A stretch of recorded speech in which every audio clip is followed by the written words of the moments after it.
Basically আমাদের এইটা হচ্ছে কোর্সের মডিউল ছিল। কোর্সের মডিউল অনুযায়ী আমাদের আজকে 5 নম্বর ক্লাস। 5 নম্বর ক্লাসে আমাদের সেকশন 2-তে চলে যাওয়া উচিত, কিন্তু আমরা কি করছি, ফটোশপ ইলাস্ট্রেটর এই দুইটা সফটওয়্যারটা 3টা ক্লাসে করছি। যার কারণে আজকে 5 নম্বর ক্লাসে আমাদের ব্লেন্ডার নামে একটা সফটওয়্যার আছে। ব্লেন্ডারটা আমরা কিভাবে ডাউনলোড দিতে হবে, ইনস্টল করতে হবে এবং বেসিক কিছু ইন্টারফেস সম্পর্কে আইডিয়া নিব ব্লেন্ডারের। ওকে, তাহলে আপনার ব্লেন্ডার ডাউনলোড করতে গেলে সর্বপ্রথম গুগলে যাবেন। গুগলে যে ব্লেন্ডার লিখে সার্চ দিবেন, সর্বপ্রথম যেটা আসবে এখানে দেখবেন blender.org। ব্লেন্ডার একটা ওপেন সোর্স ফ্রি সফটওয়্যার। এটা আসলে ব্লেন্ডারটা কি? ব্লেন্ডার হচ্ছে 3D মডেলিং, 3D অ্যানিমেশনের, গেম ডিজাইন, ডিফারেন্ট কাজে ব্লেন্ডার ব্যবহার করা হয়। বেসিক্যালি আমরা ব্লেন্ডারটা ইউজ করব, আমাদের কাজ হচ্ছে 3Dটা সম্পর্কে একটা বেসিক ধারণা নেওয়া এবং মোটামুটি একটা কাজ করতে পারার জন্য যতটুকু প্রয়োজন সেই কাজগুলো করব। ব্লেন্ডার কাজ করলে হয় না, আমাদের ফটোশপ ইলাস্ট্রেটরটা একটু প্রয়োজন পড়ে, যার কারণে আমরা প্রথমে ফটোশপ ইলাস্ট্রেটরের বেসিক ধারণাটা নিয়ে নিয়েছিলাম। তাহলে এখন আপনার হচ্ছে কম্পিউটারের স্পেক্স অনুযায়ী ডিপেন্ড করে। কম্পিউটার যদি আপনার মিনিমাম Core i3 8 জেনারেশনের নিচে হয় তাহলে আপনার ব্লেন্ডার 4.0 চলবে না। আচ্ছা, ব্লেন্ডারের ভার্সনটা আমি যদি বলি, ব্লেন্ডারের টোটাল 4টা version: Blender 1, Blender 2, Blender 3, Blender 4। এখন চলতেছে ব্লেন্ডার 4 এবং এই 4টাকে আপডেট, যত বাগ থাকে এক একটা বাগের সাথে সাথে এক একটা আপডেট আসে, এই তখন হচ্ছে ভার্সনের সাথে 0.1, 0.2, 0.3, 0.4 এইভাবে অ্যাড হয়। আপাতত 4.2 আছে, এটা হচ্ছে LTS ভার্সন, মানে এটা এখন পর্যন্ত স্টেবল। আরো এছাড়াও ব্লেন্ডার 5টাও আপনি এখান থেকে খুঁজলে ডাউনলোড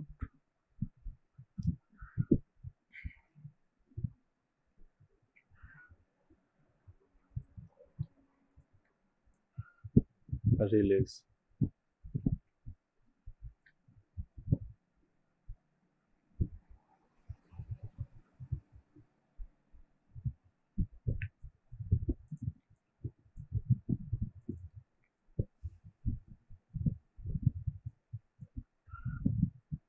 এখানে বেটা ভার্সনও পেয়ে যাবেন একটু খুঁজলে।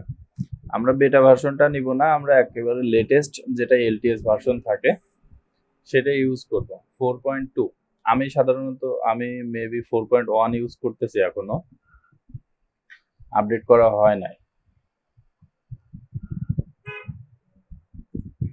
আপনি জাস্ট এখান থেকে এই যে ডাউনলোডে ক্লিক করবেন, এখান থেকে ডাউনলোডে হিট করলে আপনার সফটওয়্যারটা ডাউনলোড স্টার্ট হবে। যদি ডাউনলোড শুরু না হয় তাহলে যে এখান থেকে ম্যানুয়ালি ডাউনলোড, এটাতে ক্লিক করলে ডাউনলোড হওয়া শুরু করবে। অ্যান্ড অ্যাজ ইউজুয়াল সফটওয়্যার ইনস্টলেশনের মতো ডাবল ক্লিক করলে সফটওয়্যার ইনস্টল হয়ে যাবে। এরপরে এখন যদি আমরা বলি যে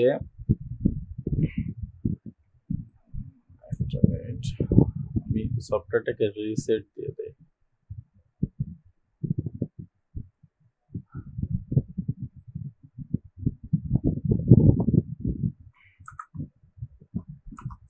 ব্লেন্ডার লিখে সার্চ দিয়া ওপেন করলে আপনার ব্লেন্ডার 4.1 এই ভার্সনটা এখানে শো করে। আপনি যদি 4.2 ইউজ করেন তাহলে এখানে যে ইন্টারফেসটা আছে, এই পপ আপ ডিসপ্লের ইন্টারফেসে অন্য কোনো ইমেজ থাকতে পারে, বা পুরাতন যদি আপনার পিসি কনফিগারেশন কম থাকে তখন অন্য ইমেজ থাকবে। এটা ভার্সন ওয়াইজ চেঞ্জ হয়। ব্লেন্ডারে এটা পপ আপ ডিসপ্লে থাকে, জাস্ট ক্লিক করলে এটা চলে যাবে এবং Blender software by default open হইলে এরকম দেখতে হয়। এখন যদি আমি সফটওয়্যারের ইন্টারফেস সম্পর্কে বলি, টোটাল এই এরিয়াটাকে বলা হয় ব্লেন্ডার ওয়ার্ক স্পেস। এটাকে বলা হয় ব্লেন্ডার ওয়ার্ক স্পেস। এরপরে আপনার এই এরিয়াটাকে বলা হয় ব্লেন্ডার আউটলাইনার।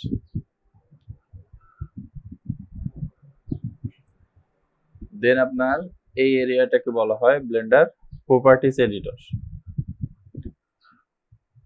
এরপরে হচ্ছে আপনার এই যে টোটাল উপরে এইটাকে বলা হয় ব্লেন্ডার মাস্টার মেনু বা menu bar.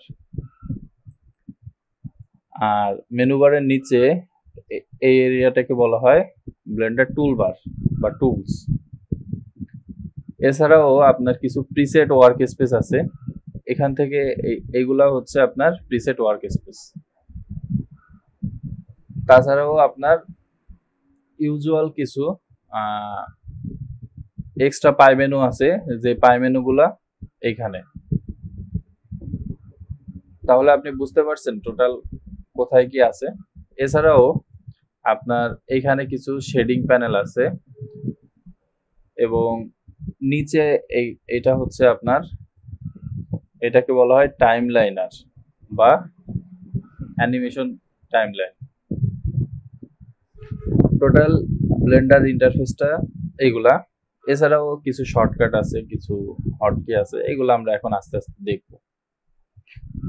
Blender editable software এবং ব্লেন্ডার ফুললি কাস্টমাইজ সফটওয়্যার। আপনি আপনার ইচ্ছা মতো কাস্টমাইজ করে নিতে পারবেন এবং কাস্টমাইজ করার জন্য এটাতে এক্সট্রা কোনো প্রেশার নাই বা কোনো কিছু করা লাগে না।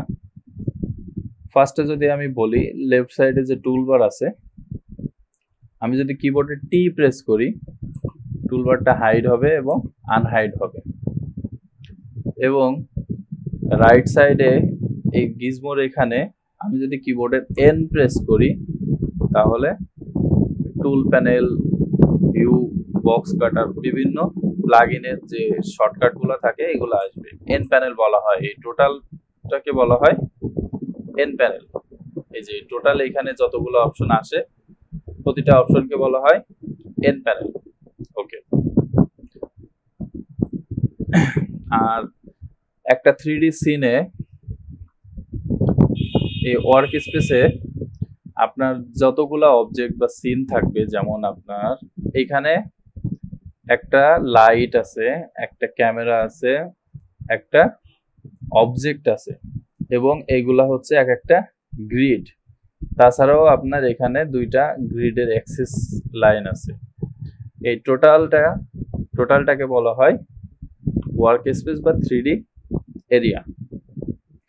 এই ওয়ার্ক স্পেসে যতগুলা অবজেক্ট থাকে প্রতিটা অবজেক্ট আমাদের এই আউটলাইনারে শো করে এই কালেকশন প্যানেলে। যেমন আমাদের যদি এখানে বলি, এখানে দেখেন একটা ক্যামেরা, একটা কিউবটা হচ্ছে একটা অবজেক্ট এবং একটা লাইট।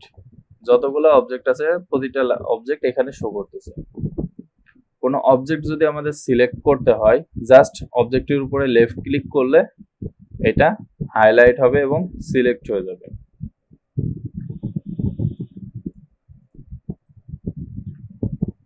আমি যদি এখন এন প্যানেলের এখানে ভিউটা অন করি, ভিউ অথবা আইটেম, তাহলে আমি এন প্যানেলের এই প্রপার্টিজ গুলা এখানে শো করতে পারবো। এখানে দেখেন লোকেশনে এটা সাধারণত 3D তে প্রতিটা অবজেক্টের এই যে এক্স, ওয়াই এবং জি এর যে 0 পয়েন্ট, এই 0 পয়েন্টটাকে বলা হয়, ধরা হয় 0 এবং এখান থেকে যেদিকে সরানো হবে সেদিকে +1 2 3 4 অথবা -1 2 3 4 এইভাবে কাউন্ট করা হয়। যেমন আমার এটা আমি যদি এখন 0-তে দেই, আমার এই কিউবটা এখন সম্পূর্ণ 0-তে আছে, যার কারণে এখানে লোকেশন 0, রোটেশন 0, কিন্তু স্কেল 1 আছে। স্কেল 1 থাকার কারণ কি, প্রতিটা ভিজিবল অবজেক্টেরই একটা সাইজ থাকে, যেটা সাইজ থাকে না সেটা তো ভিজিবল হয় না। আমি যদি সাপোজ এখানে স্কেলের এখানে 0 করে দেই দেখেন এটা কিন্তু দেখা যাচ্ছে না, তার মানে এটা ভিজিবল না। এ কারণে স্কেলে বাই ডিফল্ট অন থাকে। আর বাদ বাকি যতগুলা প্যারামিটারস আছে, লোকেশন, রোটেশন, এইটাতে 0। এরপরে নিচে ডাইমেনশন আছে, প্রতিটা অবজেক্টেরই তো একটা ডাইমেনশন থাকে। এই ডাইমেনশনটা এখানে শো করতেছে যে এই কিউবটার এক্স অ্যাক্সিসে আপনার এক্স হচ্ছে এই যে এটা রেডটা, এক্স অ্যাক্সিসে 200 সেন্টিমিটার, ওয়াই তে 200 এবং জি জি অ্যাক্সিসে 200 সেন্টিমিটার আছে। ঠিক আছে, এখন আমি যদি অবজেক্টটা সিলেক্ট করি, এখানে লেফট সাইডে এটা ধরে আমি কিন্তু বড় করতে পারবো। আমি একটু বড় করলে এখানে এই টুলের আইকনের সাথে সাথে এটা নামও শো করবে। এখন আমি যদি মুভটাতে ক্লিক করি, বক্স সিলেকশন থেকে যদি মুভ টুলে ক্লিক করি, ক্লিক করলে আইকনটা হালকা চেঞ্জ হয়ে যাবে, কিন্তু আমার এই যে মুভের যে প্যারামিটারটা এটা শো করতেছে। এখন আমি যদি এটা এই সবুজটা ধরে ডান সাইডের দিকে দেই, তাহলে আমার এইখানে খেয়াল করবেন আমার এই যে যদি লাল কালার, আমার এই যে এইখানে প্যারামিটার চেঞ্জ হয়ে 301.98 সেন্টিমিটার হয়েছে। এটা হচ্ছে আমি এই জিরো থেকে এই পর্যন্ত মুভ করছি, যার কারণে এটা আসছে।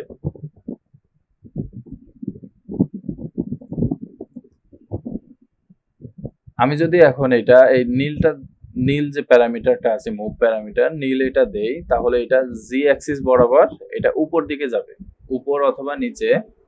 এবং আমি যদি গ্রিনটা দেই, তাহলে এক্স অ্যাক্সিস বরাবর প্লাস এবং মাইনাস দুইটাতেই কাজ করবে।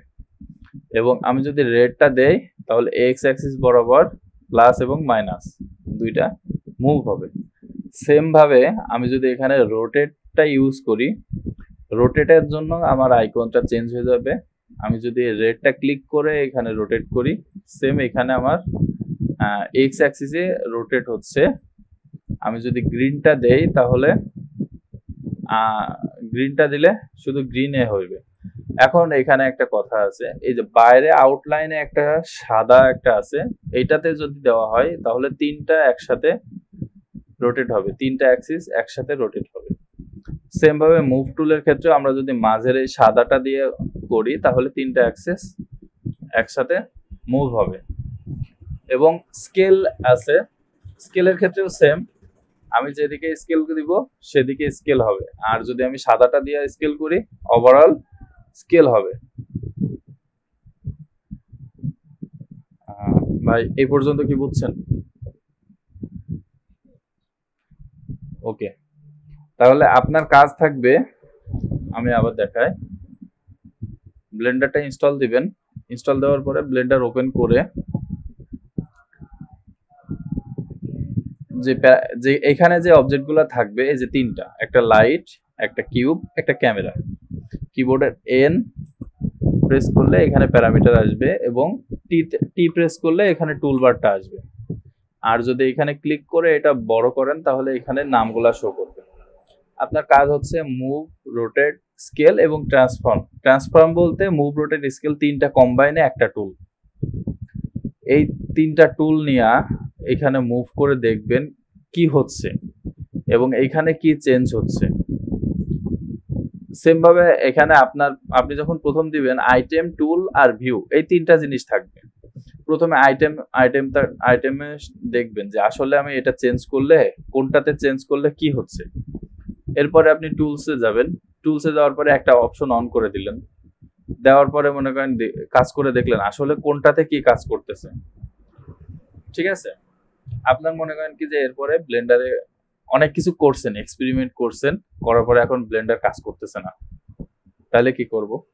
ব্লেন্ডারটা রিসেট করব, একদম ইজি।